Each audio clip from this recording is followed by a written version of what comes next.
눌림목을 공략하기 위해서 여러가지의 조건이 있지만 매물대 상단 부분을 돌파한 양봉에서 비교적 많은 힘을 받았던 캔들을 찍습니다. 그리고 1월 19일자 분봉으로 넘어갑니다. 분봉 1월 19일을 찾아서 가장 힘을 많이 받았던 캔들을 찾습니다. 그리고 이 캔들을 만들어 주었던 변곡 구간 캔들까지 그어 볼 수도 있습니다. 기준을 내가 여기로 정할지 여기로 정할지 두 개 다 정할지 미리 정하는 게 좋겠습니다. 그리고 주가가 미래적으로 그려졌을 때 어떠한 내가 기준을 정한 가격에서 이탈을 한 다음 다시 한번 이 가격을 잡으려 했고 또다시 이탈을 했지만 또다시 잡으려 했던 구간이 나온다면 여기 구간은 우리의 관심 구간이 될 수 있습니다.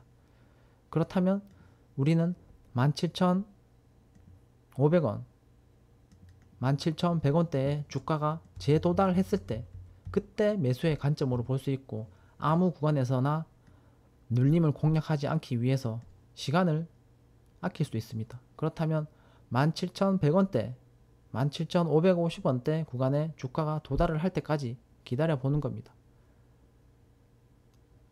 조금 지루할 수도 있지만 어쨌든 내가 처음에 설정했던 가격대를 관여해야 나의 기준이 생긴다면 그 기준은 강력한 기준이 될 수 있기 때문에 그때까지 기다려 보는 겁니다. 17,100원대, 17,500원대 가격이 또 다른 양봉 캔들이 관여를 했습니다. 그러면 이 관여한 캔들 시가까지 하나로 묶어 볼 수 있습니다. 우리가 처음에 설정했던 17,100원대 가격보다 더 싼 가격에서 매수를 할 수 있다는 거죠. 그렇다면 여기를 이탈했을 때 우선 조건이 이탈을 해야 합니다. 그리고 다시 잡아 주었을 때 수차례 잡는 흔적이 있다면 매수의 관점으로 볼 수 있습니다. 무언가의 규칙성이 있어 보입니다. 양봉 후 계속적으로 규칙을 보여주고 있죠.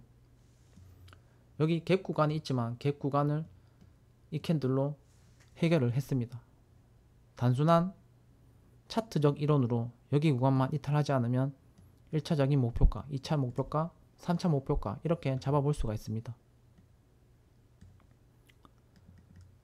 중심가 부근을 지켜주고 있죠. 그러면 매수의 관점으로 볼 수 있습니다. 여기 어찌되었던 또 다른 돌파를 했기 때문에 눌렀기 때문에 매수의 관점으로 볼 수 있습니다. 여기서 눌림의 관점입니다. 주가가 상승을 했습니다. 1차 목표가 꼬리로 도달을 했죠. 내가 꼬리에 매도를 못했다 하더라도 대략적으로 1차 매도를 해주는 것이 좋습니다. 단타적인 관점은 그렇고 약간의 분봉상 스윙으로는 18,000원까지 목표가를 가져가 볼 수 있습니다. 11% 정도 상승을 할 수 있는 구간이 나오네요. 자, 여기서 우리가 봐야 할 것은 과거에 우리가 설정했던 17,100원대, 17,500원대 구간에 첫 번째로 관여를 했죠. 그리고 이렇게 작은 캔들들로 관여를 계속하고 있습니다. 여기는 저항을 받아야 하는 구간이고 저항은 밀려야 정상이지만 계속적으로 버텨주고 있는 구간이 나오기 때문에 우리는 여기에서 관심을 계속적으로 가져야 합니다. 그렇다면 아주 단순하게 여기 구간이죠. 17,300원 넘는 양봉이 나온다면 돌파 관점으로 볼 수 있습니다. 자, 중심값을 돌파하려고 시도를 하고 있고 양봉이 발생했죠. 매수의 관점으로 볼 수 있습니다. 몇 캔들 더 지켜볼 수도 있겠네요. 자, 눌림이 왔네요. 잡아볼 수도 있습니다. 눌렀지만 더 많이 눌렀고 내가 여기서 손절을 하지 않아도 됩니다. 왜냐? 여기에 갭이 있고 아래 꼬리가 있기 때문에 아래 꼬리만 이탈하지 않으면 내가 여기에서 조금 더 담아볼 수 있는 가격대가 됩니다. 그 이후에 저점을 계속적으로 높여주었고 중심값 돌파를 다시 했죠. 또 눌러주었지만 저점을 다시 한번 높여주었습니다. 저점을 깨버렸죠. 여기서 다시 정말 여기 이 가격대, 이 저가의 가격대를 깨버리면 좋지 않은 차트가 되기 때문에 여기서는 단기적인 대응을 해주는 것이 좋습니다.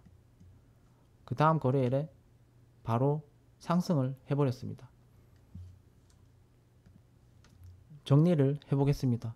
우리는 차트가 주는 힌트를 잘 배울 필요가 있고 잘 활용해 볼 필요가 있습니다. 일봉상에 돌파를 한 구간이 나와야 하고 그렇다면 비교적 많은 캔들이 있었다 하더라도 어떠한 구간에서 가장 많은 힘을 받은 캔들을 기준으로 분봉으로 넘어가서 이 날짜의 캔들에 가장 많은 힘을 받은 캔들을 기준으로 잡습니다.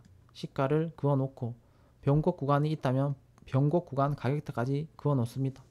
그리고 주가가 이탈 후 다시 한번 잡았을 때 또는 수차례 저항을 계속적으로 받았는데 밀리지 않는다면 매수의 관점으로 볼 수 있고, 첫 번째 5분 봉상 캔들 몸통 또는 고가 구간 목표가를 잡아볼 수 있습니다.